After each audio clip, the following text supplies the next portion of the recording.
My fellow Singaporeans, good afternoon. I last spoke to you on COVID-19 3 weeks ago. Since then, the number of new cases daily has begun to rise. We used to see fewer than 10 new cases a day. But in the last 2 weeks, despite our best efforts, we have routinely had more than 50 new cases daily.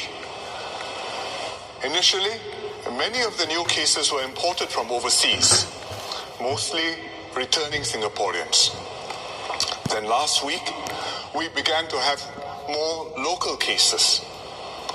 Furthermore, despite our good contact tracing, for nearly half of these cases, we don't know where or from whom the person caught the virus. And this suggests that there are more people out there who are infected, but who have not been identified. And they may be passing the virus unknowingly to others. In the last few days, we have also discovered several clusters at foreign worker dormitories and one at a nursing home. These are very worrying because large numbers of people live together in dormitories and nursing homes. A single case can quickly lead to a large cluster. Furthermore, nursing home patients are mostly old and frail and very vulnerable to the virus. As the situation developed over the past weeks, we have tightened our safe distancing measures progressively. Singaporeans have responded well, calmly and responsibly, and made adjustments in their daily lives. By working together, we have kept the outbreak under control.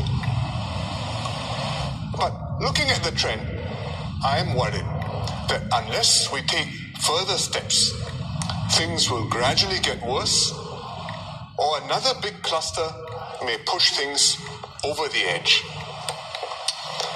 I discussed this with a multi-ministry task force.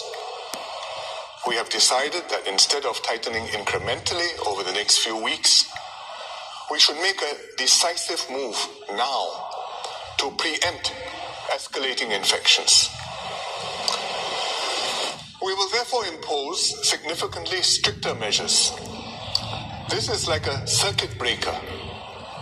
It will help to reduce the risk of a big outbreak occurring. And it should also help to gradually bring our numbers down.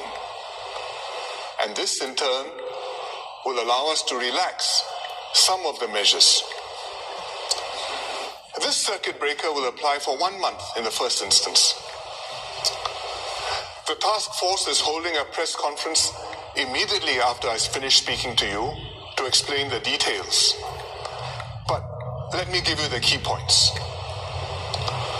First, we will close most workplaces, except for essential services and key economic sectors. Food establishments, markets and supermarkets, clinics, hospitals, utilities, transport, and key banking services will remain open. These are essential services. We also should not disrupt economic sectors that are strategic or form part of a global supply chain. People working in these industries can continue to go to work with safe distancing measures in place. But most other work premises must close. If the person can work from home, he should do so. Telecommute. But others will not be able to, including foreign workers on construction sites and in shipyards. These workers live in dormitories, and we will make arrangements to look after them. The closure of workplaces will take effect from next Tuesday.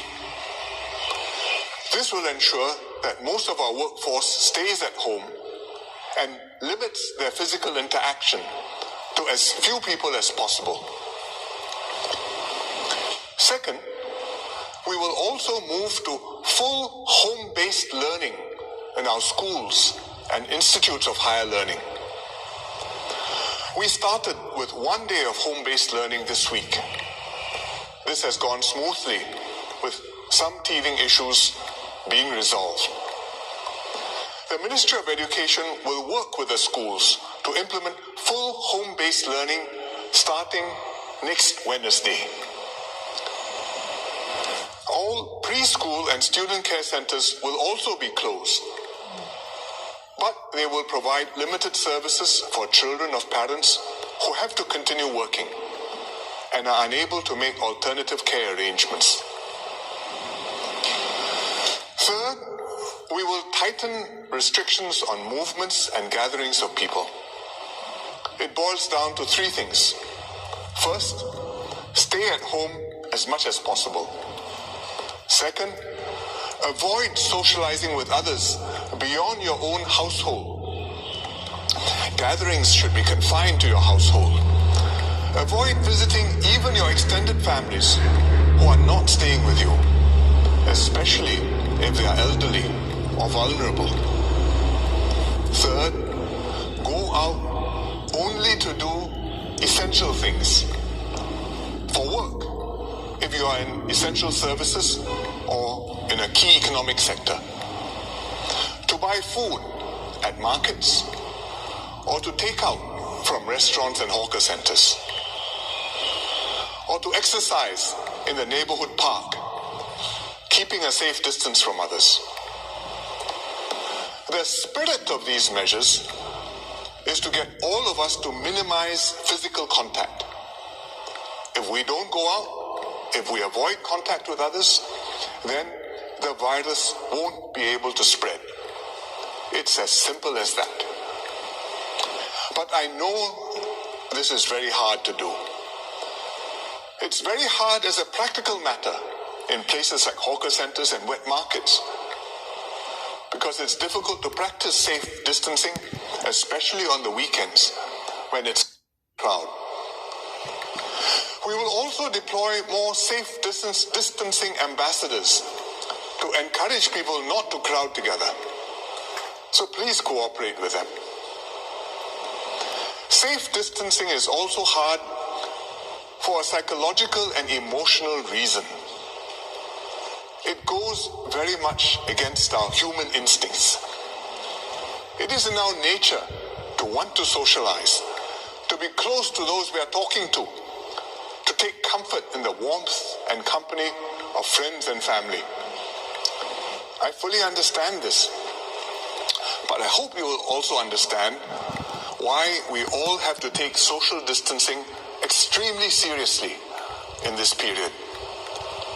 Because this is the only effective way to slow the transmission of the virus so that we gradually bring our numbers down.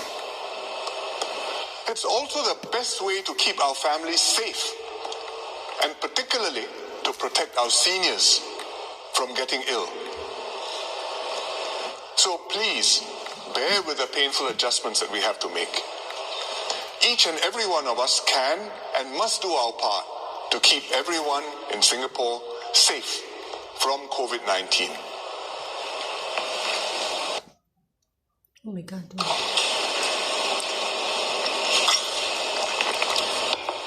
Let me now say a few words in Malay and then in Mandarin.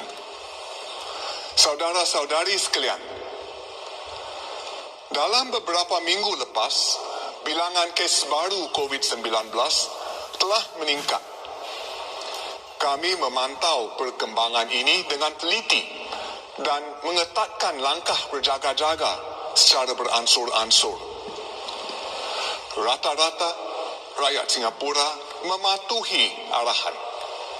Bagi masyarakat Melayu Islam, anda telah membuat beberapa pengorbanan dan penyesuaian yang besar seperti kaum lain juga.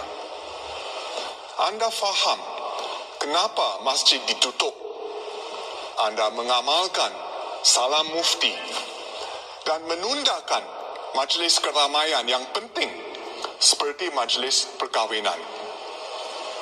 Seperti yang diterangkan mufti, masyarakat Islam juga perlu membuat penyesuaian bagi Ramadan dan bulan Syawal yang bakal menjelang. Saya sendiri kecewa kita tidak akan ada bazar di Geylang Serai tahun ini. Kesal sekali. Tetapi ini tidak boleh dielakkan. Terima kasih kerana memberikan kerjasama anda. Keadaan masih terkawal, tetapi pemerintah bimbang sekiranya kes baru terus meningkat. Mungkin kemudian bilangan kes akan melonjak dengan tinggi. Oleh itu, kami telah memutuskan untuk melaksanakan langkah berjaga-jaga yang lebih ketat selama sebulan.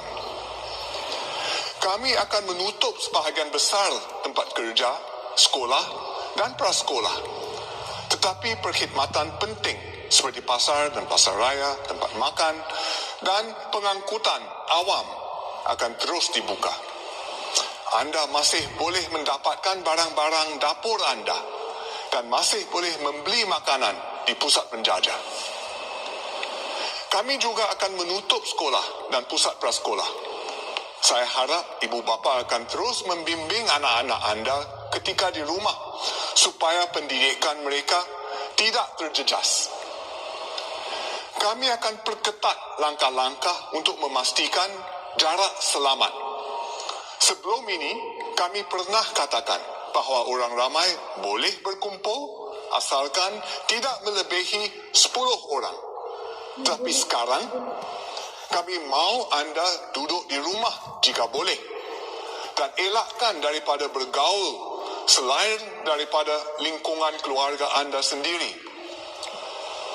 Saya tahu ini suatu yang sangat susah untuk dilakukan kerana kita semua mahukan teman dan berhubung dengan orang lain serta berbual dan beramah tamah bersama rakan-rakan dan saudara mara kita.